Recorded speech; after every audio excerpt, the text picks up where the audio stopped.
Sampun, Pak. Assalamualaikum warahmatullahi wabarakatuh.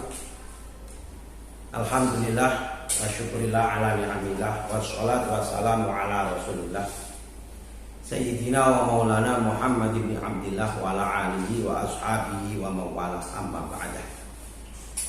Pada semua rekan-rekan dan para siswa didik baru MA Nahdlatul Muslimin yang saya cintai, sebagaimana kita ketahui bersama, eksistensi kehidupan manusia terdiri dari 3 kelompok yang sangat penting, yaitu manusia sebagai umat beragama, manusia sebagai bagian dari anak bangsa, dan manusia sebagai warga dunia. Dalam 3 konteks ini, Al-Quran telah mencanangkan dan mengajarkan prinsip penting kehidupan kita. Yang pertama adalah keanekaragaman merupakan tanda kebesaran Allah Subhanahu wa Ta'ala. Kita ketahui bersama, dalam kehidupan kolektif kita sebagai umat beragama, sebagai bagian dari warga negara dan sebagian dari warga dunia, ditandai dengan keanekaragaman. Sebagaimana Allah berfirman, wa min ayatihi khalqus samawati wal ardi wa ikhtilafil laili wa ikhtilafil alsinatikum wa alwanikum inna fi dzalika laayatan lil alamin. Saya ulangi, wa min ayatihi khalqus samawati wal ardi wa ikhtilafi alsinatikum wa alwanikum inna fi dzalika laayatan lil alamin. Dalam ayat tersebut mempunyai pandangan bahwa manusia ini diciptakan oleh Allah Subhanahu wa Ta'ala sebagai umat yang berbeda-beda, sebagaimana berbeda-beda cara tata bahasa dan juga berbeda-beda dalam bentuk kulitnya. Inilah sebagian tanda kebesaran Allah Subhanahu wa Ta'ala. Dan dalam konteks ini atau di dalam ayat tersebut bisa disimpulkan bahwa konsep Platoniyah inilah yang menjadi acuan kita sebagai warga negara Indonesia khususnya, yang mana bangsa Indonesia merupakan sebuah contoh konkret dari tanda-tanda kebesaran Allah Subhanahu wa Ta'ala. Indonesia merupakan bangsa yang sangat majmuk. Kita juga mengenal kebinekaan Indonesia. Kita bisa melihat dari suku-suku bangsa yang ada di Indonesia. Kita memiliki 50 lebih suku dan etnik ras yang sangat beragam, suku agama yang beraneka ragam. Hampir agama-agama besar di dunia ada di negeri tercinta kita, yaitu negeri Indonesia. Belum lagi agama-agama lokal yang terus saja bertumbuh dan berkembang.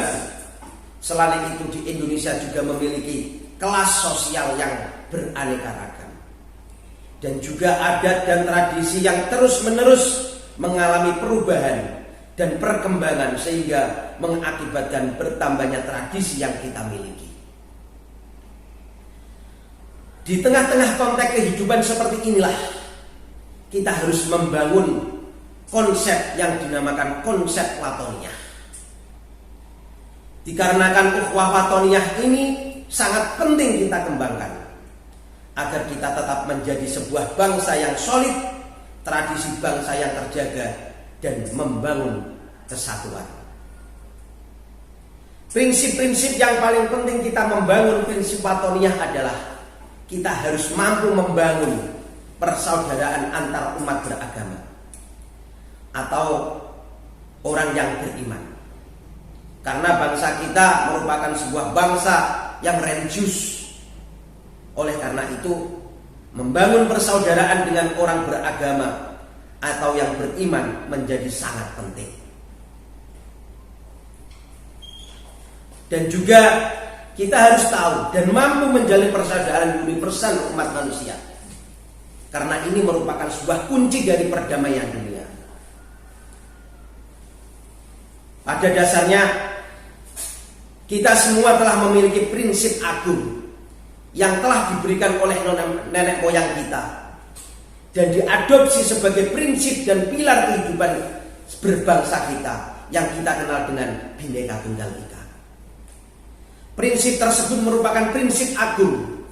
Setidaknya dengan prinsip tersebut kita tidak hanya bisa menerima perbedaan, namun kita juga mau terlibat dalam perbedaan itu. Kita tidak hanya sekedar menerima toleransi perbedaan, namun kita juga mau belajar kepada orang lain yang berbeda dengan kita semua. Dan juga kita berpegang teguh pada prinsip Bhinneka Tunggal Ika. Kita mau terbuka dengan keanekaragaman yang ada di sekeliling kita. Kita mau terbuka dengan kenyataan bahwa orang lain yang berbeda dengan kita. Dari sudut kehidupan beragama, dalam konteks membangun ukhuwah watoniyah, ada sebuah hadis yang diriwayatkan oleh Imam Bukhari dalam kitab Syu'ubul Iman.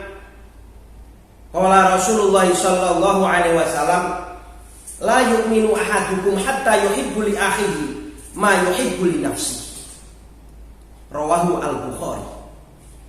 Dalam hadis tersebut mempunyai arti bahwa tidak ada keimanan yang sempurna bagi seseorang yang mana seseorang tersebut tidak mau mencintai sesamanya atau orang lain. Bahkan dalam hadis tersebut, dalam konteks hatta yuhibbu li akhihi ma yuhibbu li nafsihi, yaitu mencintai orang lain sebagaimana mencintai diri kita sendiri.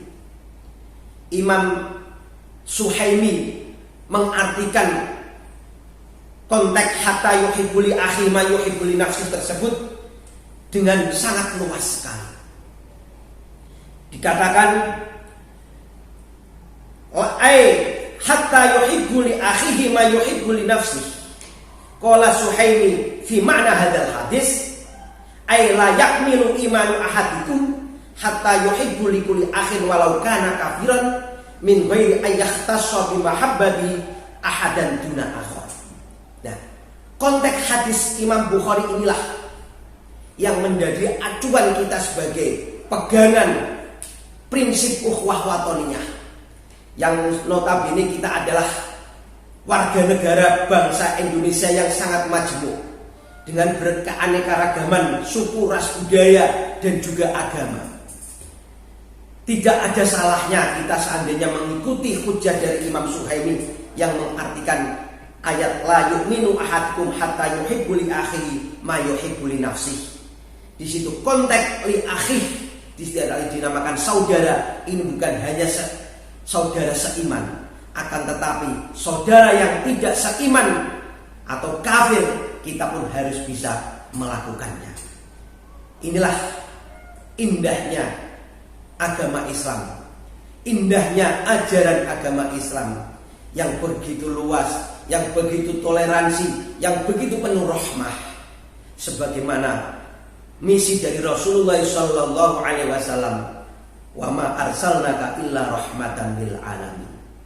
Semoga saja materi ukhuwah watoniyah yang saya sampaikan ini bisa memberikan manfaat bagi kita semua, sehingga kita bisa menjadi warga Indonesia yang baik, warga negara yang bisa bersatu, menghargai sesama orang lain, menghargai menghargai sebuah pendapat orang lain. Ya, bagaimana prinsip-prinsip di atas tersebut. Semoga saja kita mendapatkan ridho dari Allah dan bisa memberikan sebuah kemanfaatan bagi orang lain. Billahi taufiq wal hidayah war ridha wal inayah wal afwa minkum. Wassalamu alaikum warahmatullahi wabarakatuh.